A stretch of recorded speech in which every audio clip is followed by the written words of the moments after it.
Hi, I'm going to keep this intro short because this is the longest episode of Potterless to date, and I don't want to make the intro make it that much longer, but I have two very important announcements. First, shirts are getting mailed out this week. If you are a $10 patron that gave me your address, I am mailing you your shirt this week. If you did not give me your address, please send that to potterlesspodcast@gmail.com, and if you want a shirt, it's not too late. I have extra shirts, so if you become a $10 patron, a shirt is yours. Second, I will be at PodCon in Seattle in December. So PodCon is a podcasting convention being put on by Hank Green and some other podcasting people, and I will be there. I'm probably going to find a way to make some sort of meet and greet meetup happen so that I can see all your lovely faces. If you're going to be there, that'd be fantastic. I don't care if there's only 3 people. It would be better than 0, so I'm going to try to make that happen. There's going to be some amazing people there. The Spirits Ladies are going to be there. Eric Silver from Join the Party. Lauren Shippen, who was on this episode, is going to be there, so it's going to be a good time. I would love to meet you guys. But don't worry if you can't make it, because once this podcast sweeps across the entire nation and becomes more popular than Serial, I'll have Potterless.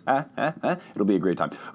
Let's thank our newest patron, which is Olivia Benson, and of course, shout out to our producer level patrons, Andreas, Vicky, Aaron, Erica, Calvin, Michael, Sadie, Emily, Chandra, Jesse, Maggie, Natalie, and Deborah, who never have to untangle their headphones from their pocket. So without further ado, let's get into episode 27 of Potterless, covering chapters 11 through 14 of Harry Potter and the Order of the Phoenix, starring Lauren Shippen of the Bright Sessions.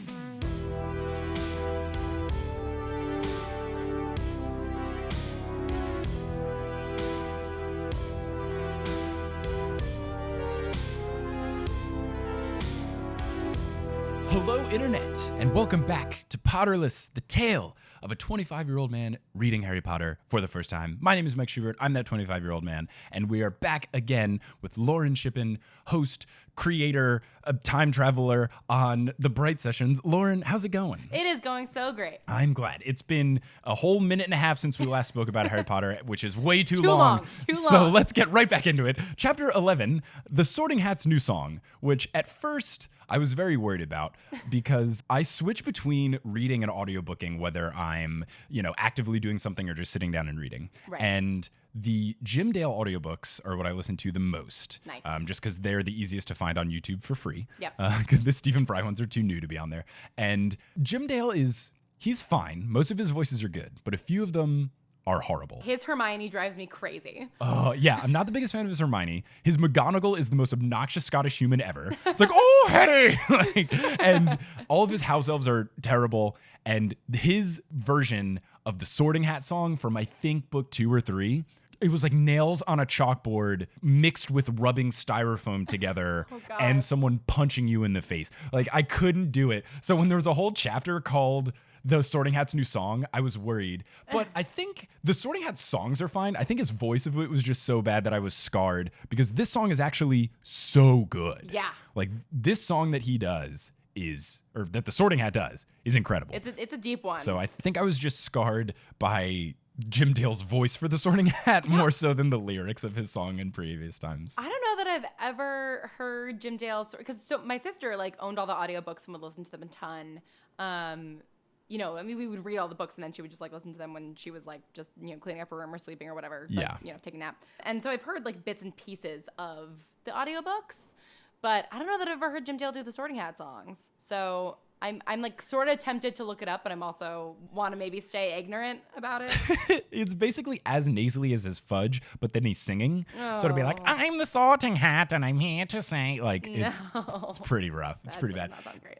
Jim Dale is the reason I could not audiobook Game of Thrones, because he did the Game of Thrones audiobooks. He did the Game of Thrones audiobooks? I think either he did or someone that sounds like him. That's weird. Because the first book I ever got on audible.com, hi, you can sponsor me if you want, Audible.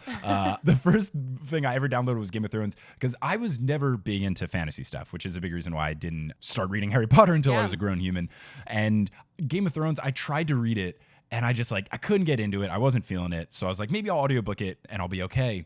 And either it's Jim Dale or a guy who sounds like him. Every single voice is just, oh, and Prince Greyjoy went over down the forest. It's like, dude, I want Game of Thrones audiobook where someone reads it just like a person. Yeah. Just straight up and then Prince Greyjoy walked down the stairs. Just read it like a dude. I don't need someone trying to be the most Shakespearean person ever and oh, the White Walkers, give it a rest. I can't do audiobooks for fiction, really. I do them for nonfiction because I'm part of this nonfiction book club, and so I'll try to keep up with my reading with audiobooks.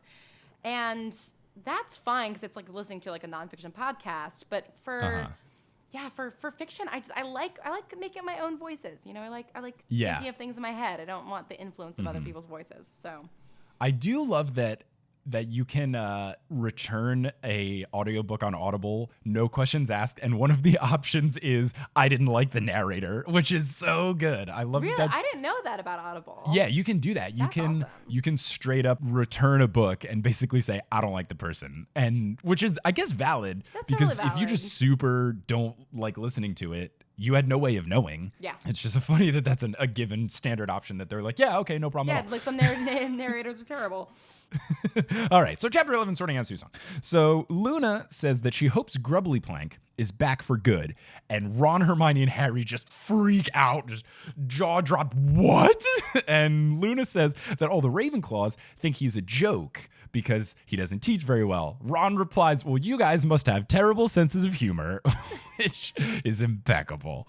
He's so great. They go into the hall. There's no sign of Hagrid, which is concerning. Harry, though, thinks, you know what, maybe he's still on Dumbledore's mission and it's just taking him a long time. So that kind of puts him at ease for the time being. But then Harry sees Umbridge at the table of all the wizards, all the professors, and he gets freaked out. Ron doesn't know who Umbridge is, but she's wearing her bright pink cardigan. So he kind of pokes fun like, hey, look at her freaking cardigan. What a nerd. Hermione says no ... surely not ...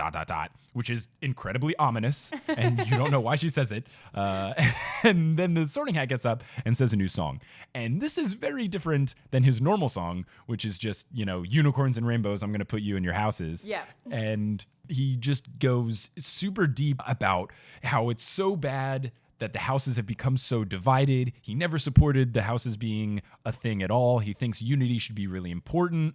And he describes the history of how the houses split up. And he literally says, quote, Hufflepuff took all the rest. Oh, it's so sad. The house system in general is a problem. Oh, it's a huge Because problem. you can't just like take kids and sort them into brave, smart, evil, and miscellaneous and like hope that things turn out well. Especially at age 10. Yeah. I was vastly different from ages 10 to age 17 or wherever you graduate. Yeah. I was two different human beings. Absolutely.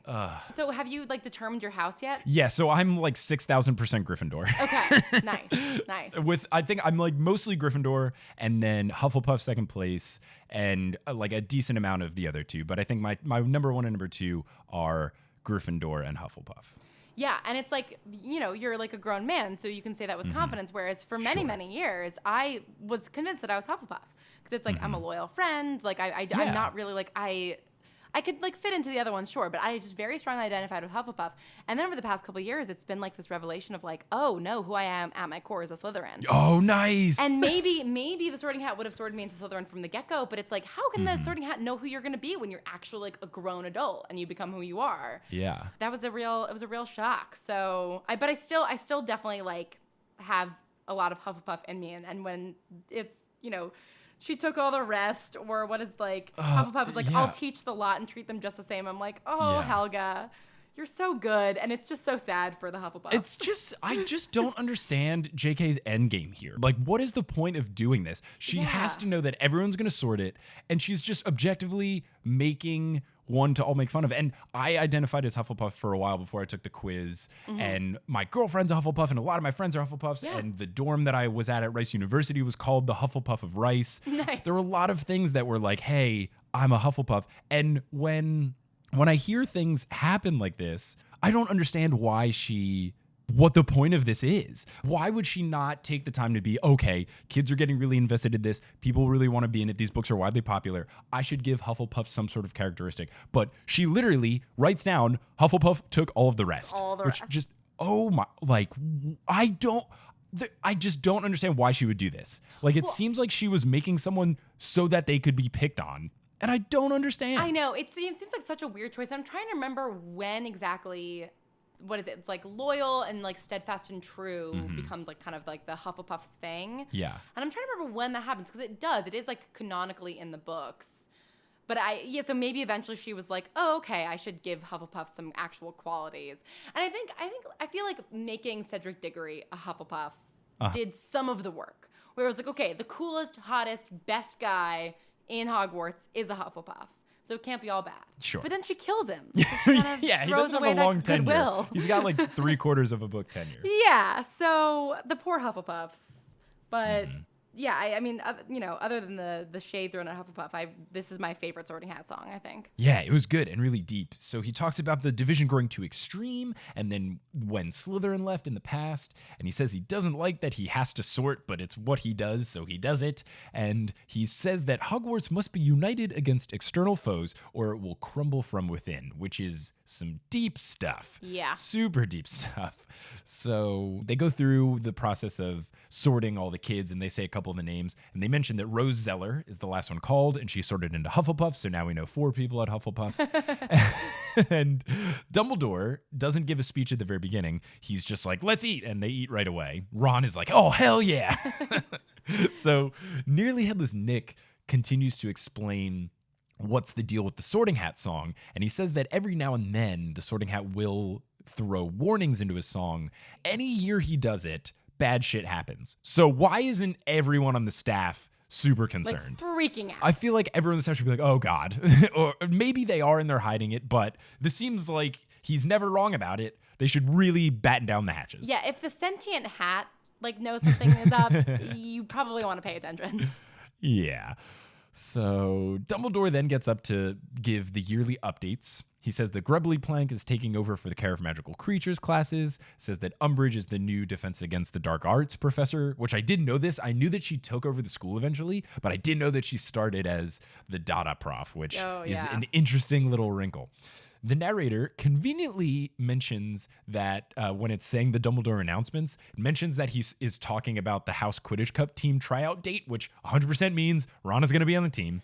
But then Foreshadowing. Exactly. And then Dumbledore is interrupted by Umbridge, which everyone freaks out about because no one does this. No one interrupts. And she interrupts him with this annoying, like, him, which, which is described as just being just the worst. And it makes Harry so annoying or annoyed. She is the worst. I hate her. So she's much. Bad. She's absolutely my least favorite character. I mean, she's a great villain, nice. but in terms of fully, obviously, Voldemort's terrible, mass murderer, pure blood. But racist, at least he throws a good pun in every now and then. But Voldemort has some complicated stuff, and becomes interesting.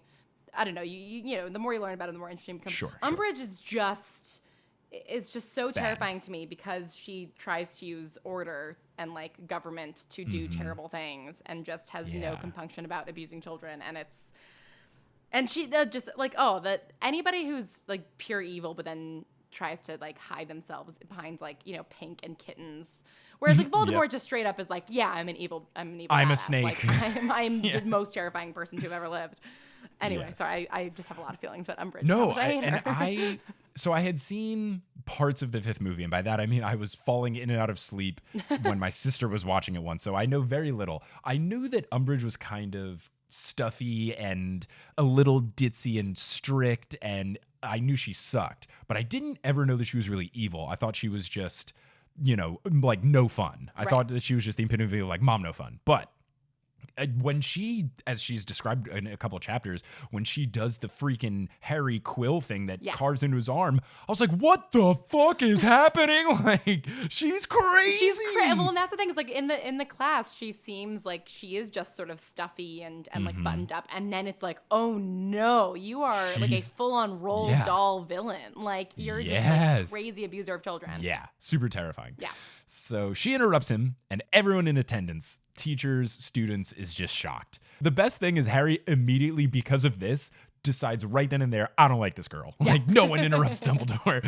So she talks to the kids like they're 5, just very condescending and talking and in this high-pitched baby talk kind of deal. She says that they're all going to be friends, which causes people to smirk and kind of laugh at her. Parvati makes fun of her cardigan to Lavender Brown, which is great.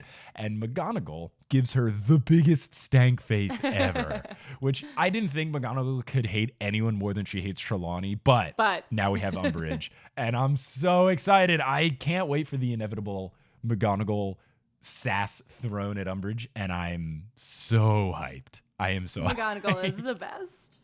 So all the students get bored. They stop paying attention. People are dozing off. And she finally ends her speech. Dumbledore resumes his announcement and again mentions the Quidditch date, so it's totally happening. And Ron then says, "That was the most boring speech I've ever heard, and I grew up with Percy." So Ron is just killing it, as he always I also is. love how, like, it instantly goes into sort of narration of, like, Harry just tunes out and does not pay attention, and then immediately, like, you just skip over the whole speech and then Hermione summarizes it for you. It's such a great narrative trick of, like, we're not going to do this. Exactly. I'm not going to write out this long, boring speech. I'm glad because I would have been very mad at her if she did it. So Hermione tells the squad that the speech basically gave away. She didn't say it, but could tell from the undertones that the Ministry is interfering at Hogwarts is basically what Hermione said. Ron and Hermione then realize, oh crap, we're supposed to, lead the first years to their dorms and all kind of stuff like this. So they're scrambling to do it. And Ron calls them midgets, which is very mid 2000s of this book. Yes, definitely. Because not that it's, it's just not the politically correct thing to say anymore. So when I read that, I was like, oh yeah, this book was published in 2003. There you go. Yep. In middle school, no one thought that was bad. And then we all learned that's not a nice thing to say. I had the same reaction rereading this. I was like, oh, okay. Yeah, I guess I didn't really notice that the first time around. Yeah. Because, back then it just, wasn't a thing. Yeah. Just nobody really knew. Harry then gets up to the dorm room, gets to the fat lady, doesn't know the password, but Neville runs in all excited because he does know it. It's the name of his plant. And then he says, I'm never going to forget it anymore. So Too bad the password changes every month, Neville. Exactly. But maybe it'll be a plant every time. Maybe it's Hopefully, a theme. yeah. But I love that good things are happening to Neville because A, I felt so bad for him, and B, I know that there is some fan theory where it's like Neville is the chosen one, which I think was developed between books 5 and 6 when they were waiting. I don't know the details of it or when it happened, but I know it exists, and I'm so intrigued by it because the whole time I've been reading this series, it's been sitting there. Like, I know that there's some way you're supposed to be able to think that Neville is the chosen one and then it doesn't happen. But as I read the first 4 books, I'm like, where the hell does this come into play? He hasn't done anything. He didn't even give him the gillyweed. That was just in the movie. Like, he's done nothing of value yet. I will not say a word. Him, but good. I'm so excited. So Harry gets into the dorm. And when he's there, Seamus and Dean and Ron are all in their bunk beds. And Seamus reveals to Harry that his mom didn't want him to go back to school because of all the Daily Prophet stuff. And the book calls him out, like narrator Harry calls it out because it goes, Mrs. Finnegan had no idea. That stupid woman, he thought savagely, which very savage thoughts from Harry.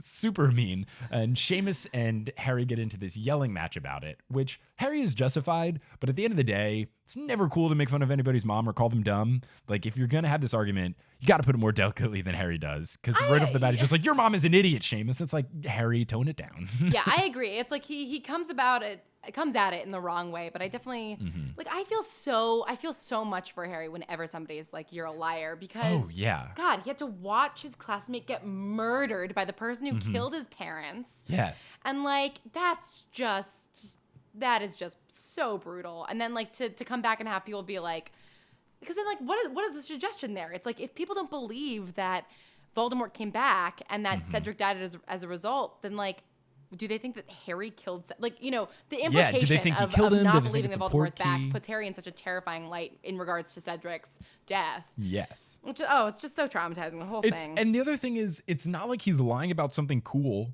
It's not like he's going around saying, oh, I fought Voldemort, or trying to brag about himself. He's saying, yo, Voldemort is back and murdered this innocent dude, and we need to be prepared for this. And all these people are just like, oh, you're dumb and you're lying. It's like, what does he have to gain? What is there to gain? And I guess Fudge thinks it's a play at power, but you're right. If he is lying, what's the reason that Cedric died? Why was is it Cedric a freak portkey dead? incident? Like, did Harry portkey to somewhere and then murder him? Because it's not even that Cedric died, but it's that thing wasn't supposed to be a portkey at all. Right, exactly. Like, what do people think happened if they don't think that there was some foul play? I would love to see what the theory is, aside from them just being like, you know what, it's not true. Yeah, well then what is? Yeah. Like, what's your theory? God, it's so, like, just the denial. so And this is absurd. another thing where it's like, reading this now, I was like, oh yeah, people will just make insane excuses for things when there's clear evidence. Yep. And even if there's no other rational explanation, just because they want to. And it's so frustrating. It's super bad. So Ron breaks up this yelling match using his prefect power, saying he's going to give them detention if they don't calm down. Dean takes Harry's side, and Neville says he takes Harry's side as well, as does Neville's grandmother, which gives more credibility to Harry. I mean, other people don't know this, but given the shit that happened to Neville's family, if him and his grandma think that Voldemort's back, they're probably right because they have some firsthand experience. Also, Neville's grandmother is a badass. Like, I feel like anytime we hear about her, she's just like, she just is fucking shit up. So if she says something's true. I hope we get to meet her later because she's been pretty good so far. Yeah. From what we know. She's pretty dope. So Harry starts to sympathize for Dumbledore, just thinking, oh, wow, if this is the kind of stuff I'm getting, what kind of stuff is he going through? Because he realizes that he's got to be receiving much worse stuff because anyone that doesn't believe in Harry, in turn, doesn't believe in Dumbledore, but almost twofold because Dumbledore, A, is in a position of power, and B, his credibility will just be lost if they think that he is believing this lying kid. It looks so much worse for Dumbledore, and it's great that Harry actually has this realization of, oh, crap, if I'm dealing with this, what the fuck is Dumbledore going through? It's got to be rough. Yeah. And that's the end of chapter 11. So then we get into chapter 12, Professor Umbridge. And my first note is, oh, this will be fun since it's titled after her. So much fun. It starts off with Fred and George having hung a sign in the common room saying that they're hiring people for, quote, simple, part-time, virtually painless jobs. And Hermione says they are the limit, which I think is a great. It's so great. I've never heard that phrase before, but I want to use it all the time. Just being they are the limit is so good. So good. Ron tells Hermione about Seamus not believing Harry. Hermione says, oh yeah, Lavender said the same thing. And then Harry has this sassy comment like, oh, thanks for talking about me behind my back. And Hermione's like, yo, back off. Like, I wasn't making fun of you. I wasn't saying anything mean. And she finally stands up like, you keep taking out your anger on me and Ron. You got to stop this. And Harry finally realizes, oh, right. Sorry, my bad. I love her for doing that. She does it a couple times in these two chapters where she's like, does. Listen, like, I get what you're going through, but you need to stop because we're on your side. Exactly. Like, Hermione, the one true mature person in all of this. She's perfect. She's great. The books, rewrite the books so that they're from Hermione's perspective. Oh, God, I would love that. I would love that. The greatest thing ever. I'd pay so much money. That's what fan fiction is for. There's so much of that out there. So Hermione cites that Dumbledore warned that Voldemort's greatest strength is creating discord, so this is just naturally bound to happen. She preaches that inter-house unity would be great, just as a gaggle of fourth-year Ravenclaws come into the room and then see Harry and then run away in fear. And Harry goes, yeah, we really ought to be friends with people like that. So sad. Oh, it's so funny. So Angelina Johnson comes in. She's declared the new captain of the Quidditch team, which is great because she should have been the Hogwarts champion in book 4. Yes. So props to Angelina Johnson. Huge fan. She says that they've been opening a keeper, so here it comes. Ron's gonna get it. I'm so stoked for it. Fred and George swing by then to say that owl tests are hard as hell, and they don't care about the newt tests. The newts, the nasty, what is it? The nastily excruciating wizarding tests. Something like that. The dumbest name ever. They basically say, we don't care about the newts, because we're going to go into a joke shop business anyway. We're just going to use this year as market research and just perform tests and gauge the market for interest. Is so amazing and entrepreneurial. Yeah, love them. They're incredible. Although I definitely do, I again, am on Hermione's side with this, that like testing like experimental magic on first years is like really not great. Not at all. Not at all. Ron and Harry say that they would like to be Aurors one day, which I think is pretty cool. And Hermione says that she wants to work in some capacity with Spew. And then the book says, quote, Ron and Harry carefully did not look at each other. Which, amazing. Oh man. I have a lot of opinions about Harry being like wanting to be an Auror. But we'll talk about that once you finish all 7 books. I'm excited. Because I have lots of opinions about it. Cho swings by alone after history class to talk to Harry. So setting the stage for the love interest here. The book states that Cedric was her boyfriend, but did they ever label this or say this was official? Because I feel like in the last book, they never said that they were boyfriend and girlfriend. It's just that they went to the dance together. I guess it could be assumed. I think they were like pretty steady after the dance. Okay. You know, it's like After the dance. Yeah, it's all like they right. went to the dance and then it was like, okay, we're in this now. Okay, cool. Yeah. Because they mentioned it multiple times that they were dating, and I don't think they ever really made that clear before. So she's there, And then poor Ron. poor Ron. Yeah.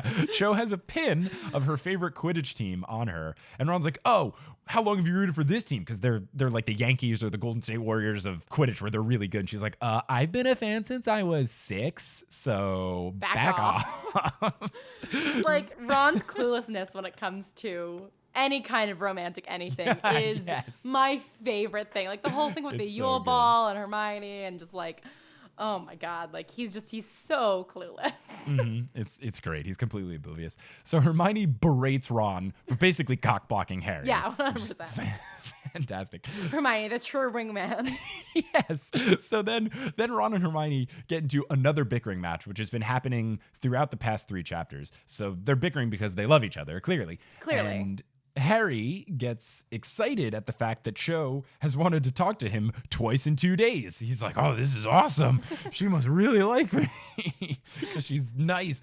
So Snape's class is what happens next. And this, I already don't like Snape. And this was a bad element to add to my Snape feelings, because this has a lot of problems in it. So the class begins. He basically threatens the class that if they don't do well on the potions part of their owls test, they'll suffer his wrath, which seems ridiculous. Maybe you should be a better teacher.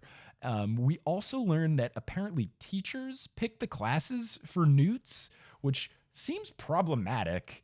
I don't know how that all works, but it seems like the teachers pick what students get in, and I feel like that could be strange. It depends on your owl score. Okay. So it's like you can only get into certain classes, but the professors set the owl score that is required for their own class. Oh, okay. So they're not handpicking people. They're not handpicking people. They're saying like, I'll only take exceeds expectations, which is like the top, or I'll only take acceptable or whatever and above. Okay. Yeah. Okay, that's good to know. That's good. They're making a potion called the Draught of Peace, or the Draft of Peace.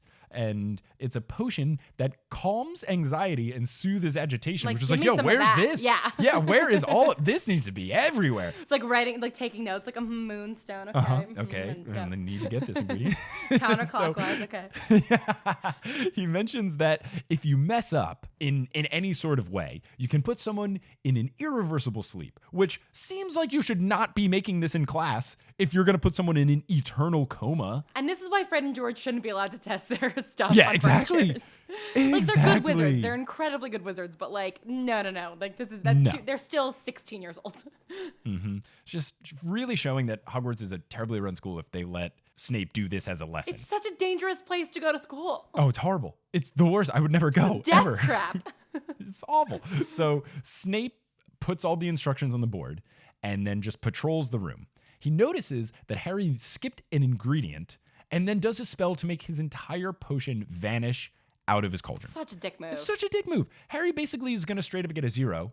He accepts everybody else's potion to grade, even though some people were terrible. Some people really messed it up way worse than Harry. And Goyles exploded a beaker and set his robes on fire, which seems way worse than Harry's being the wrong color or whatever. Yeah. But the other thing to consider is just like Snape's a shitty teacher, because all he did was put the instructions on the board and then hope that people fail. Yeah. That's literally all he did. He didn't try to ask if anyone needs help, go around and make sure no one's messing up. Because the way Harry described it is that Hermione's was good and everybody else fucked up. Yeah. It's like, you're a teacher. You're supposed to be like, oh, no, clockwise or some, you know? Yeah, just like give it, oh my God. Yeah, I definitely, after finishing the whole series, we're saying that like some people love Snape and that he's a controversial character and all that kind of stuff. And there's definitely, he's much more nuanced, by the time you get to the end of the series, and like there's complicated stuff in there. But sort of after I got some distance from the 7th book and then like jumping back into the other books and then jumping back into this, I'm like, oh yeah, he's terrible. He's awful. He's a terrible person. He's a terrible teacher. He bullies Harry. I just, oh my Yeah. God, I have no patience for him. I don't understand it. And I know, I don't know all the spoilers and stuff, but I know that eventually you're supposed to like him, or at least he's a good guy. I just don't get it. I don't understand it, and Yeah. I will never be a Snape apologist. Even if whatever he does, I'll be like, cool, you're not the worst person. But Yeah. he fucking sucks. He He sucks. picks on kids. He still He's not sucks. a good teacher. I don't know how he's kept his job every year.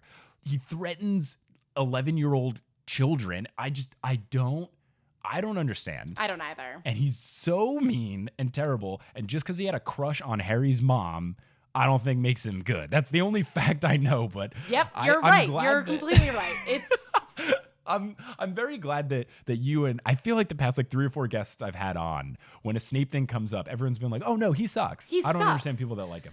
So it's a total like cool motive still murder thing of like, you know, it's like you might have some complicated feelings about people or have made some interesting choices that like were difficult and that were like, you know, ultimately maybe not like the easiest decision to make, but the right one. But that doesn't excuse like years and years of bad behavior. yes, 100%. So I'm team fuck Snape all day. Yes, great. Ron and Hermione get into another fight over whether or not Dumbledore is crazy for trusting Snape. And this is where Harry finally voices his disgust about their bickering. He's finally reveals, guys, this is getting super annoying. So they're all being open with each other about when they're annoyed with each other. Harry's third wheeling Ron and Hermione is like always my favorite thing.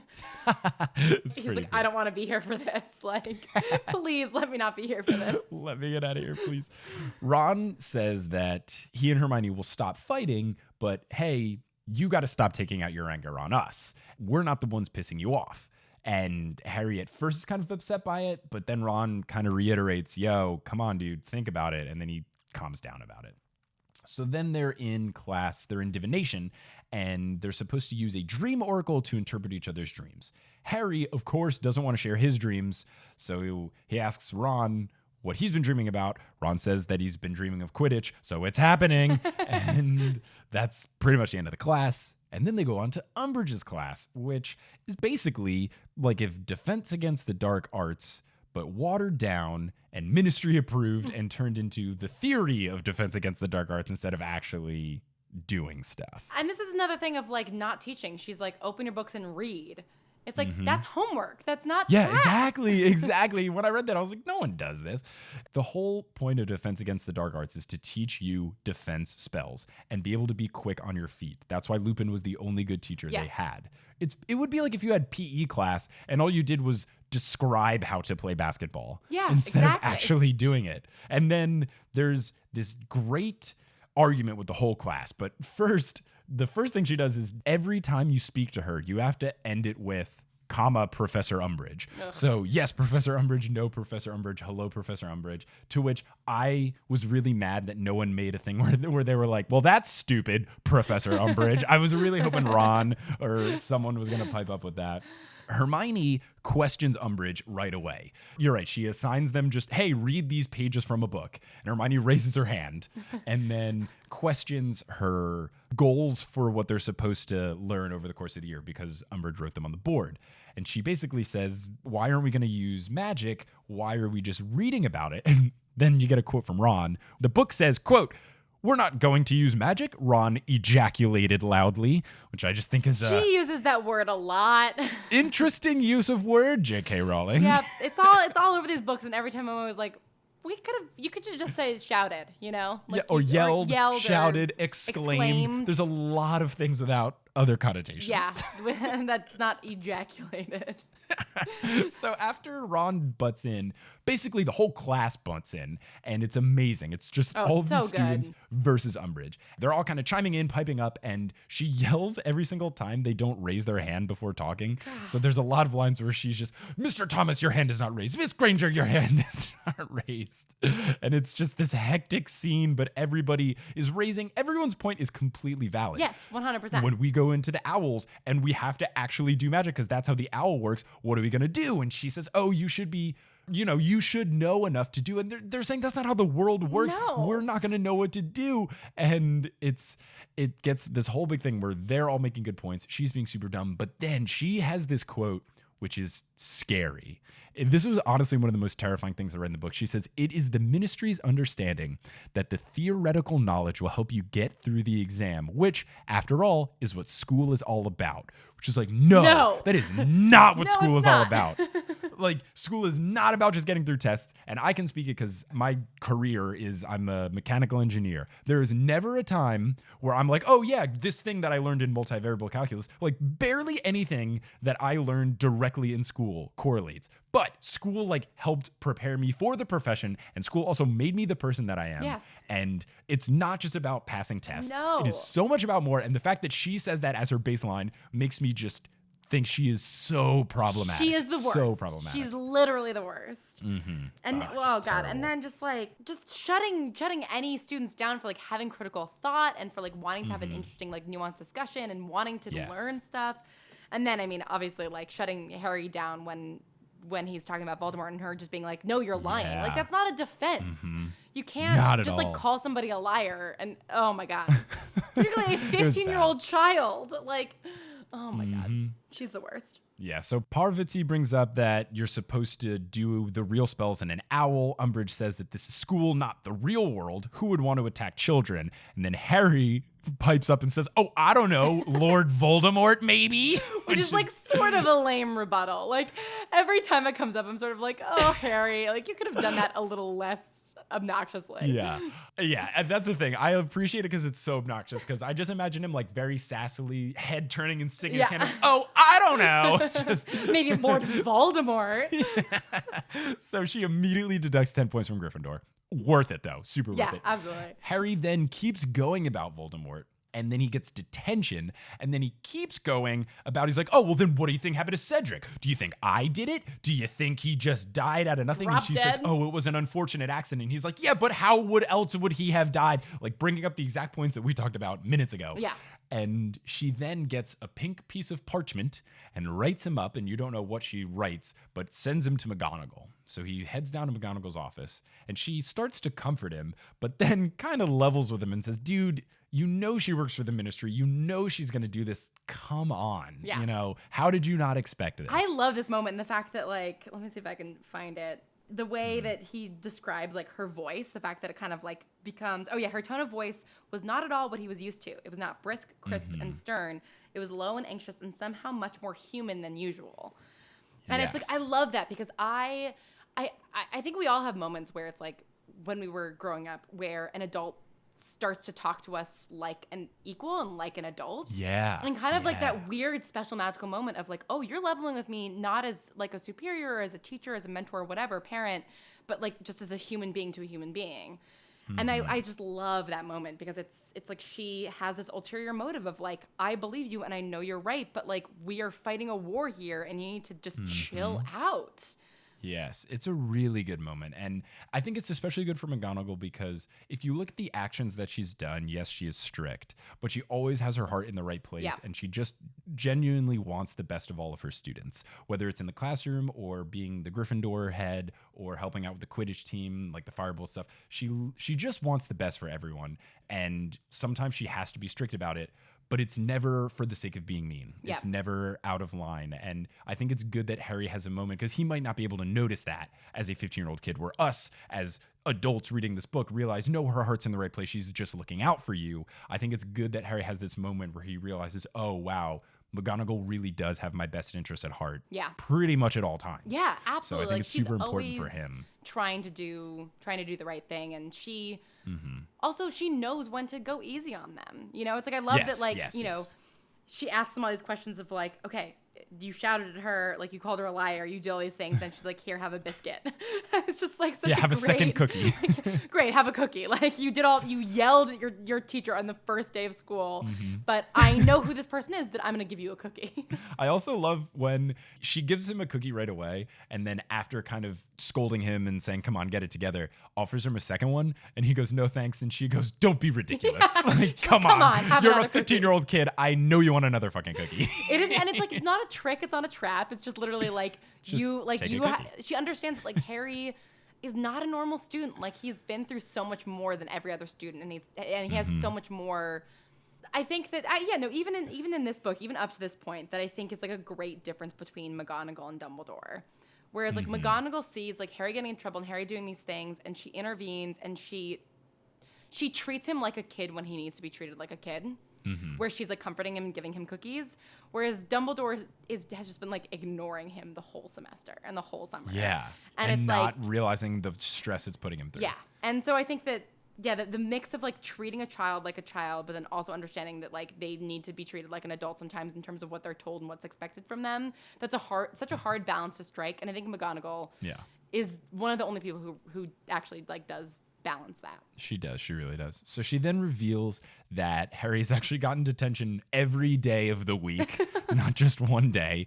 And she asks Harry, did you even listen to Umbridge's speech at the beginning of the year? And Harry just says Hermione's thesis statement. And then McGonagall ends the chapter by saying, well, at least you listened to Miss Granger. So she knows them well enough. You can't pull over anything. Yeah, that she would know, A, that Harry didn't listen, and B, that Hermione would get the underlying tone of the speech. Yeah. Just she knows her students so well. Oh, so good. So chapter 13, detention with Dolores, which is again not sounding like a promising chapter. Chilling. For Harry.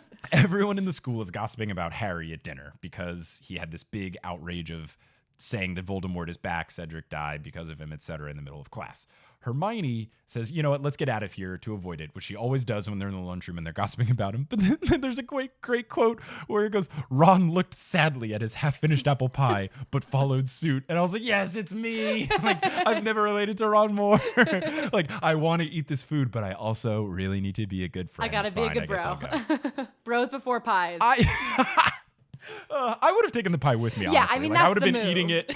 I would have been eating it while, yeah, Harry, I'm sorry what happened. It sucks. So Hermione has to explain to Harry that it's a really hard thing for people to believe because the only thing they saw was Harry coming back with Cedric's dead body, and the only people saying what happened are Harry and Dumbledore is just getting all of his information based on what Harry said. Right. So when the prophet just kind of slams the two of you for 2 entire months, it's going to make people question because they have no other facts to go on, which is super smart. Hermione is very upset with Umbridge. The fact that she's teaching Defense Against the Dark Arts so poorly in the most important year, because Owl Year is your formative year of school, and she's just upset that we're going to have the worst teacher during this important time. It's Hermione's worst class too, like, you know, traditionally. So the fact that like Hermione's doesn't have a great professor for the one class that she's not really amazing at, it's like that's a lot of stress for a girl who's already very stressed. Yeah. Definitely. So then Harry goes on and makes this bold claim that they've never had a good Dada teacher, completely forgetting that Lupin exists. Yeah, come on. I don't understand why he said it. And then Ron is really sketched out that Umbridge wants people to report to her anytime someone talks about Voldemort. So it's 3 very different concerned thoughts about Professor Umbridge. So Fred and George start testing their treats on first-year students. Such a bad idea. Hermione, such a terrible idea. Hermione goes over to stop them. Fred and George sassily suggest, what are you going to do? Give us detention? Make us write lines? And she goes, no, I'm going to write to your mother. And that is the final straw. They're like, wait, no, please don't do that. It's which is so stone cold. fantastic. I love it. It's absolutely fantastic. So Hermione begins knitting hats for house elves as part of her spew initiative. Ron kind of makes fun of them. So then because of that, she decides, you know what? I'm not going to help you with homework, which is terrible for Harry and Ron since they never do homework and they're not good at it when they try to do it. They are terrible students. Yeah, they're really bad. So they're in McGonagall's class. McGonagall tells Neville that the only thing he's lacking is confidence, which I think is the first nice thing that any teacher has said about Neville. Proving once again that McGonagall is the best. Yes, exactly. Everyone's turning around. It's great. Then after that, they go to Grubbly Plank's class where they're dealing with bowtruckles, which are tree guardians that live in wand trees, and they eat wood lice. So if you ever are going to get the wood from one of their trees, you should give them an offering of wood lice. So Harry asks Grubbly Plank, where's Hagrid? She kind of dismisses this, but Malfoy overhears him asking, makes fun of him saying, oh, maybe he's working with stuff too big for him, if you catch my drift. So again, Malfoy dropping this hint that Lucius might know what's going on, which scares Harry. Which I don't remember. Like, I remember, like, you know, where Hagrid is and, like, what that's alluding to. But I don't remember, like, what explanation had given for why Malfoy would know. Yeah. That like, seems so sketchy. The only thing you can be is Lucius going, hey, Malfoy, guess what's going on? It's like well, the right, only, but, like, how the would only way. Lucius know? Oh, yeah. I don't know. I guess I've forgotten. Yeah, I don't know either. And the Lucius knowing about Sirius thing could be the train station stuff or seeing the dog or just suspicion. Yeah, But about Sirius makes maybe sense to Fudge me. knows some stuff, and maybe Fudge told Lucius in their meeting. Like, there's a chance Fudge knows more. I'm not exactly sure, but you're right. It is kind of weird that Lucius would be so informed, Yeah. but not necessarily be taking action about it. Yeah, it's sketchy. Hermione warns Harry not to pick a fight with Malfoy, since he is a prefect and he can make his life difficult for him. And Harry sarcastically replies, "Oh, I wonder what it's like to have a difficult life." Ugh. Harry just cannot resist making these sassy statements throughout this entire book. Which, like, is such an emo thing to say, but also, like, that's fair. Like, Harry, you've had an Yes. exceedingly difficult life. He really, really has never had it easy. Yeah. They later bump into Luna Lovegood, who says that she believes Harry. And then Ernie Macmillan, one of the 4 people we know from Hufflepuff, says that he does too. So after that, Angelina is really pissed that he's going to have detention during their keeper tryouts, which I don't think is the biggest deal since Harry's the seeker. Like, he's not it's necessarily not- good at throwing quaffles, so who cares if he's not there? He doesn't really work with the rest of the team. Exactly. Oh man, I'm gonna save.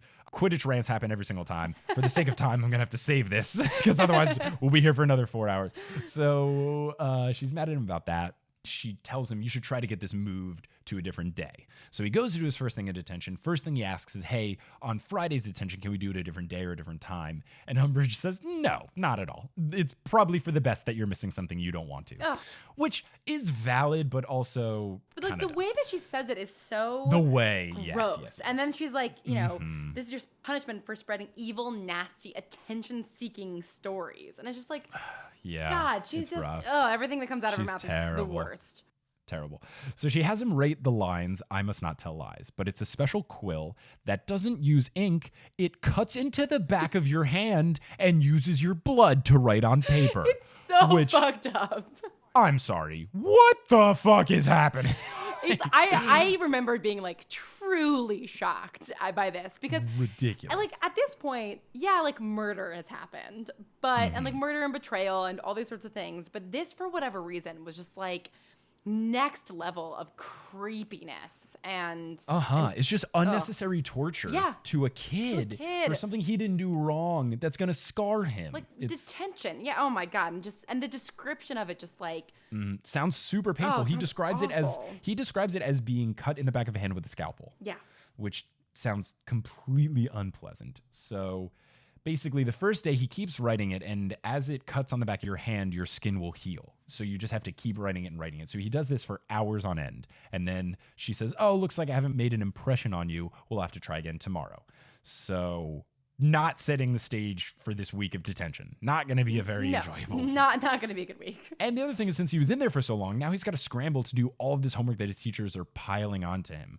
So he has to do it in the morning before class, during lunch, which I can super relate to. I was king of doing homework, during other classes, in between classes, all this other stuff. Harry, for some reason, isn't telling anyone the real detention. He just says he's writing lines. He basically, it boils down to like a pride thing. He doesn't want Umbridge to hear that she's gotten to him. Yeah, he, like, which doesn't wanna is seem just, weak. it's just dumb because I feel like if he said this to a teacher, McGonagall would stop it immediately. Yeah, of She'd course. just say, "That was horrible. We're shutting this down." And I think his pride just gets to him a little bit here. Yeah. I get it though, because it's like I wouldn't want to give Umbridge the satisfaction of knowing that she got to me. So it's like I do get it a little bit, but at the same time, it's like no, like she might do this to other students too. Like you need to tell Yes. the headmaster. And I'm sure McGonagall can try to do it in a delicate way where she can be like, "Oh, Yeah. how'd detention with Potter go?" And then she can say, and then be like, "Oh, what'd you have him do? Clean a bookcase?" And she goes, "No, I had him self-harm himself." Like, what? Like, I had him cut into the back yeah, of like his hand. non-consensually self-harm. Repeatedly over and over again until he gets a scar. And yeah, so So I fucked feel up. like there could have been delicate ways to do it. Yeah. Ron also waited until the last minute to do his homework, which causes Harry to think, why is this? Obviously, because he was practicing Quidditch. So detention round 2, more of the same, but his skin gets hurt more. Powers through. Detention 3 doesn't leave a full scar, but it's not completely healed, so you can finally kind of see the imprint on the back. So after this detention, he bumps into Ron in the hallway, clutching his clean sweep behind his back. And here we go. Ron is shy about it, but eventually comes around and admits that he was practicing Quidditch by himself because he wants to try to be the keeper. And Harry, right off the bat, is like, "Oh, that's so awesome," which makes me upset because I really thought he was going to be pissy about it. But I guess I'm glad that he's not a dick about it. I just predicted that he would have been a dick. Yeah. I mean, that's a fair prediction given like everything that had preceded this. But it Yes, is a nice exactly. change that he's just sort of like instantly happy. Exactly. So Ron is afraid that Fred and George will, quote, take the mickey out of him for trying out. So again, make fun of him. And then Ron notices the back of Harry's hand, and he immediately says, what the hell? Like, what the hell is going on? You got to tell somebody about this. And Harry explains his reasoning because of his pride, etc. Yeah. So it's his final detention day, and Harry is writing, and it's just tearing up his hand, just absolutely destroying his hand, blood everywhere. And it finally leaves what seems to be a permanent scar on the back of his hand that says, I must not tell lies. I'm really hoping that there's some situation where he can make this go away, but for now, kind of terrifying. Yeah, it's pretty awful. Especially since it's in such a prominent place. Like, people are going to see the back of your hand unless you're going to wear fingerless gloves all and the it's time like or the something. psychological torture of like Yeah. seeing like just the Something you gaslighting didn't you do. didn't lie about. And then, Yeah. oh God, it's so fucked up. It's terrifying. While he was doing this in this last day, he keeps peeking his head out the window and seeing the tryouts that are going on. And he can't see who is who, but he can see some people scoring a lot or not scoring a lot. And he's really hoping the good people were Ron and the bad people were not Ron. So he gets back to the room. You find out that Ron did make the keeper for the team, and they're having a butterbeer celebration with the team, which is great. And But Hermione's like already is passed out in the corner.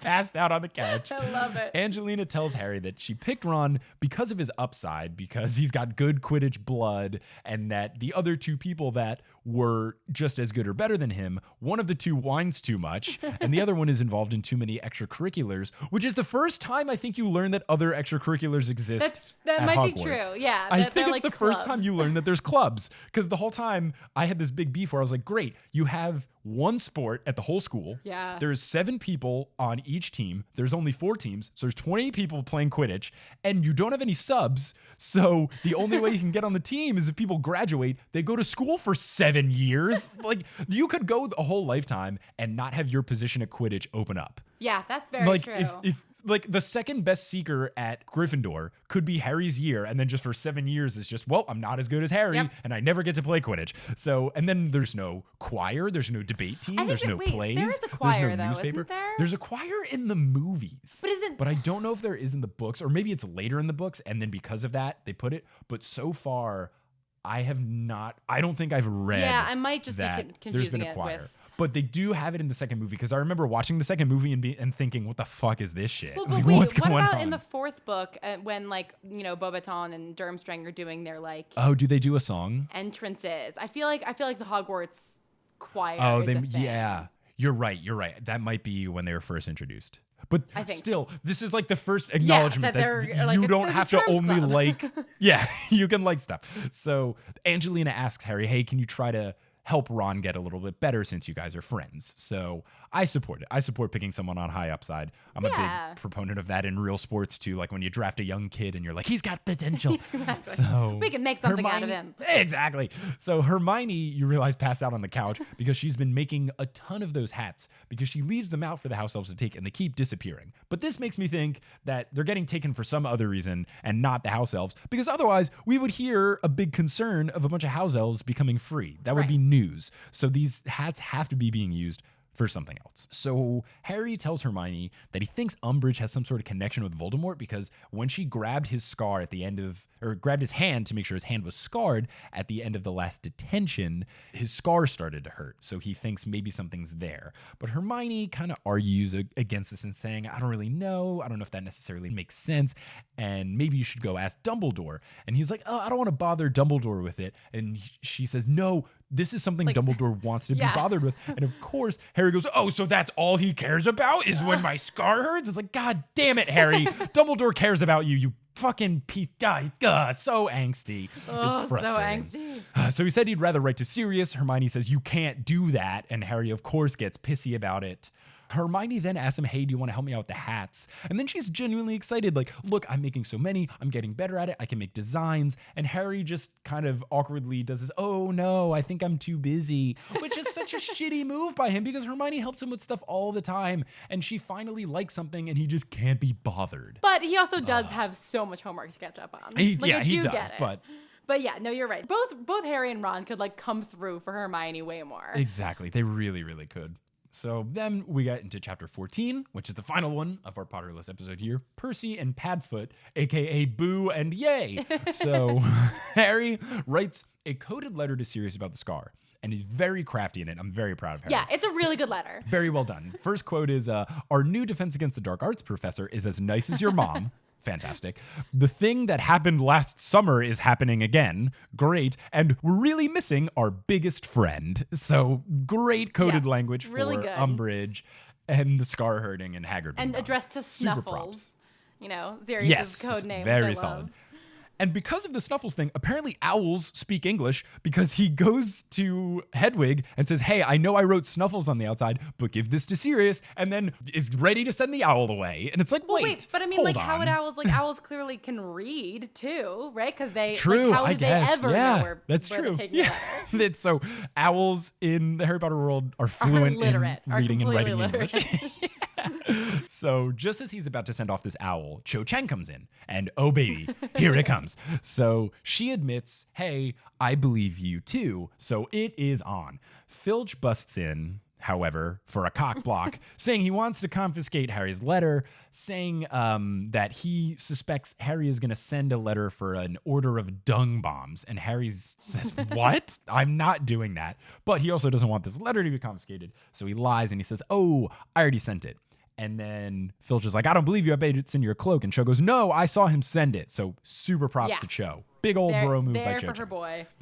So Harry then leaves with hard eyes, because at one point Cho said that he was brave in the way that he stood up for Umbridge and defended Cedric, which is cute for Harry, but then also kind of creepy because it sounds like she's not over Cedric, but she's still pursuing Harry, which is a little weird. Like the fact that the only things they can really talk about are like Quidditch, and the fact that like they both knew her dead boyfriend is a little like, yeah. I mean, there are worse things to found a relationship on, but there are also many, many better things to found a relationship on. It seems like she needs more time to heal, and Yeah. it's this weird, hasn't gone through a proper grievance period. It makes me a little uncomfortable, very slightly. Then Harry goes to breakfast, and the new Daily Prophet comes in. The only news is that the weird sister bassist got married. So does that make her a weird sister-in-law? Oh man. But then Hermione goes, oh wait, no, there's something about Sirius. So there's a tip from an anonymous source that Sirius was suspected to be seen in London. So that's a bit concerning, and they think it's got to be Lucius. And then there's another very tiny article mentioning that Sturgis Podmore was charged with trespassing and attempted robbery of the Ministry of Magic at like 1 a.m. and was sentenced to 6 months in Azkaban because he didn't even try to mount a defense. So it was just like an automatic sentence. So that is concerning because, as we mentioned last episode of Potterless, he was the one that was supposed to be on guard and didn't show up. So Like, at least he's you not don't really dead, know what's going on. you know? Yes, that is good. The good news, not is dead. alive. Bad news wasn't just a random red herring or a Mundungus thing where he was doing something else, but something's going on. And then Ron, in classic Ron form, makes an outlandish prediction, but he's like, maybe he was lured into going to the ministry and was actually doing something super innocent, but then by technicality, they got him for trespassing. And Hermione, rather than dismissing him like she always does, quote, looked impressed and agreed with what he said, and like said that it's possible. And so it's like, whoa, holy shit. Like, this is groundbreaking territory that this happened. This is huge for their relationship. Seriously, it's like, does she actually think it's a good idea, or is she just sort of like, oh, you're thinking critically, and that's cute. Yeah. I am very excited to look at the end. I've had people tell me that like Ron is like a secret visionary or whatever, and a bunch of his outlandish claims will be wrong about something. Like, they'll be wrong about whatever it's directly about, but then right about something else 3 books later. I'm really excited to look at the whole list. I was when I'm actually done like with the literally series. just thinking about this theory because this quote, I was like, I want to revisit this quote with you in, however many months when you're done with all the books, or actually even when you're just done with Exactly. this one. Because yeah, like Ron will say some things that are really off base, and then down the line it's like, oh, interesting. Mm-hmm. You had something there. Yes. So I'm excited. That's one of the things I'm very excited to see. Yeah, at that's the one of my end. favorite fan theories. Yeah. Ron and Harry go to practice Quidditch before the real practice so that Ron can be more confident. They do it for a few hours, which seems pretty excessive given how much homework they have. I totally support Hermione for yelling at them for being irresponsible. I feel like go out there for a half hour, sure. But they say they're out for at least 2 hours, which is excessive. You've got a couple hours of practice with the team. Like, you don't need to do that much prep. Exactly. So then the real practice starts. Of course, the Slytherin team hangs out around to make fun of them. And they're just doing like drills and Ron's messing up. He's like dropping the ball. And then at one point he catches it and he's so excited that he finally caught it that when he throws it to Katie, he hits her in the face and she starts to bleed from her nose. And then they keep trying to practice, but she keeps on bleeding and can't stop. And then the twins are like, oh no, I bet she ate one of our bleeding candies. Well, yeah, because they try to give her the antidote for the nosebleed nougat, and George hands her the wrong thing. The wrong And it's one. like, this is why you shouldn't have unlicensed experimental magic. Yep, it's super bad because a nosebleed you can't stop seems very problematic. So Yeah. they have to cancel practice, and the Slytherin people are very happy. They were making fun of people the whole time, but some of the insults stand out. So at one point, Pansy makes fun of Angelina's dreadlocks, saying that they look like worms, which I think is lame because like dreadlocks are cool. I don't understand why you'd be like, oh, your hair looks like worms. It's super lame. But Malfoy finally has his first good insult of the entire series. Finally says something good where he goes, how's the scar, Potter? Do you need to lie down? You haven't been in the hospital wing for a week. That's got to be a new record for you. Which is yes. Oh my, finally a good insult. That is fucking hilarious. And I just imagine that if Madame Pomfrey was there, she would have fist bumped Malfoy right after he said it because Harry's always in the hospital wing. So finally Malfoy, the school bully, has a good insult. I'm very proud of him. It only took him 5.5 Yeah, seriously. Finally got there. So Ron and Harry then go back. They start working on their mountain of homework, and Hermione breaks the ice by saying that she would help him out a bit. It's just further proving that she is the greatest person. But she says they have to promise her that they're not going to let all of their homework pile up until the last minute again. And they say, yes, we're sorry. We're Like, really of course sorry. they're not going to do that. They're still going to let. They're They're let it not at pile all. up. No, they're going to do something else. Yeah, it's going to happen. So then Ron gets a letter from Percy. It takes up 3 This pages letter. of the book. I forgot about this letter completely. It is absurd. Basically, I just wrote like bullet points of everything that's contained. So it's here's all that it contains. Congratulations for being a prefect. Stop being Harry's friend. Dumbledore may not be in charge of the school much longer. Umbridge is great and you should seek her out as a mentor. Be loyal to the ministry in Hogwarts, not Dumbledore. And tomorrow's Daily Prophet will be a big deal, especially because I'm in it. So it's just the dumbest thing. Ron immediately laughs out loud, tears it up into 4 pieces and throws it into the fire, which is like, yes. 8 pieces. He tears it into 8. Oh, 8. Okay, 8 pieces. That's how angry he is. So amazing. And then throws it into the fire. I love that Harry just instantly is like, well, if you want to stop being my friend because I'm irrationally violent, like he knows that Ron is going to have the reaction that he has. Yep. And Ron has that reaction. I'm Exactly. just like, I so good. really forgot about how much I love their friendship. Like, it's so important to me. Even Ron's action of tearing it up is great because he says words in Butu tearing. It's like, he is tear, the world's tear, biggest tear, get tear, and then throws it in the fire. It's just, so good. And if that's not in the movie verbatim, I'm going to break that DVD in half. I will be so sad if it's not. Damn it, it's not. I this know letter it. isn't in the movie at No! all. Damn it. Okay, I will I'm say, so though, mad. I personally think that the 5th movie is, and literally nobody agrees with me on this, I personally think the Okay. 5th movie is the best adaptation of the books. Okay, interesting. Because it takes the longest book and makes the shortest movie. Okay. It gets the tone of like Harry's angstiness really well, and Sure. it like Okay, it yeah, streamlines a ton of Without stuff. the unnecessary stuff. And Yeah. I think that it's effective and like sort of like because you can't make a good adaptation of a Harry Potter book. There's too much that happens, but it sort of it gets the big themes, you know. Yeah. And so, but this letter's not in it at all. Like Percy's barely in the movies.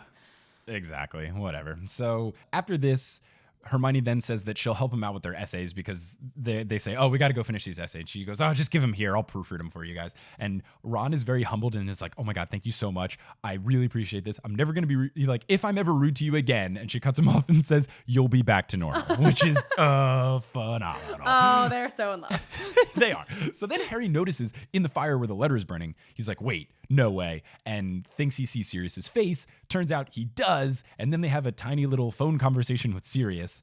And basically, he says he got the letter, was very proud of the way Harry encrypted it. And then he's like, okay, your scar hurting, gotta be Voldemort, not gonna be Umbridge, doesn't make sense. Yeah. He says that Umbridge probably doesn't want them to do magic in class because Fudge suspects them making some sort of secret army behind his back. So this is the foreshadowing of Dumbledore's army, which I know is a thing. Sirius says he doesn't know about Hagrid, but he says, don't be worried, Dumbledore hasn't raised any concern, so it's probably fine. He might just be taking a long time to do whatever. And Sirius then tries to arrange another Hogsmeade visit, which is completely Terrible idea. terrible. And all 3 of the kids just scream, no! no, that's so dumb. Don't you? And then they reveal him the article, all kind of stuff like that. And this is the quote you said in last episode where he goes, oh, wow, you're less like your father than I thought. The risk would have made it fun for James. And then he leaves. So it does kind of do this weird thing where you kind of, it's not that you think less of Sirius, but you realize he's not necessarily as sound as he's made out to be. And you kind of realize he's not perfect. And that's okay. Yes, totally. It's just something you need to learn. Because you're right, as you brought up before, his formative years where you become an adult, he spent in prison. So he doesn't necessarily have the full maturity level of someone of his age. Because from 21 to 35, he was just gone. It just sucks because it's like Harry wants a father figure so badly. Like that's all that he wants. And it's like Dumbledore's ignoring him. Badly. He doesn't really talk to Lupin much anymore. And like Sirius can't be a father figure because Sirius is treating him like a brother and like a best friend. And it's just like, the relationships are just so complicated. And I'd forgotten about this line. Like Sirius is definitely one of those characters that like my sort of like headcanon version of him is like so much like dreamier and more stable than he actually is in the books. And he's so much more interesting in the books. But that line just breaks my heart because I'm like, oh, Sirius, like that's not, he's 15. And you're in your 30s. Like you cannot be treating him, you cannot be putting yourself and him in danger like this. Exactly. It's just irresponsible. It's totally irresponsible. But it's okay. He's Gary Oldman, so we gotta love him. Worst but casting that is choice. the end. Like I love Gary Oldman, but it's like weird, Sirius is supposed to be hot. The more I see it, I'm like, Sirius is not Gary Oldman. It makes no sense. So that's the end of chapter 14, and that's the end of this episode of Potterless. So Lauren, thank you so much for doing both of these episodes. This was a blast and a half. And listeners, thank you so much for listening. If you want to hear more Lauren, I would say check out the Bright Sessions. It is a great podcast. Currently in between seasons 3 and 4, but by the time this releases, 4 might be out or be soon coming out. I don't know how long the break is. Either way, it's a good time to catch up because you've got hiatus. Definitely. Yeah. I highly recommend. I plowed through in only a few days. I like listened to it, if you will, and I highly recommend. Thank you so much. It's really solid and well done. So your normal Twitter handle is your name? I'm at Lauren Shippen everywhere, and then the Bright Sessions were the only one, so just Google us. Sweet, and you'll come up. But yeah, and if you guys want to follow Potterless, we've got Twitter, Facebook, all stuff. Just search Potterless, and you're there. But Lauren, thank you so much for being a part of this, and listeners, thank you so much for listening. And until next time, as they say in Hogwarts, every year at the Sorting Hat song, Wizard on! Potterless was created by Mike Schubert. It is hosted by Mike Schubert. It is edited by Mike Schubert. It is produced by Mike Schubert, as well as Andreas Osleby, Vicky Garcia, Aaron Johnson, Erica and Calvin Bauer, Michael Vanderslice, Sadie Bear, Emily Whiffen, Chandra Cruz, Jesse Horgan, Maggie Zobazek, Natalie Klobuchar, and Deborah Wilkes. Web design by Kelly Beckman, and the music is by Bettina Campamanes. You can support the podcast at patreon.com/Potterless, where your donations get you bonus content, such as bonus episodes and the shirts that we talked about in the beginning of the episode. You can find out more about the show at PotterlessPodcast.com or search Potterless Podcast on any social media platform. You can subscribe to us on your preferred podcasting app of choice, and if you rate and review us on iTunes, it really does help a lot. So thank you so much for listening, and until next time, Wizard on!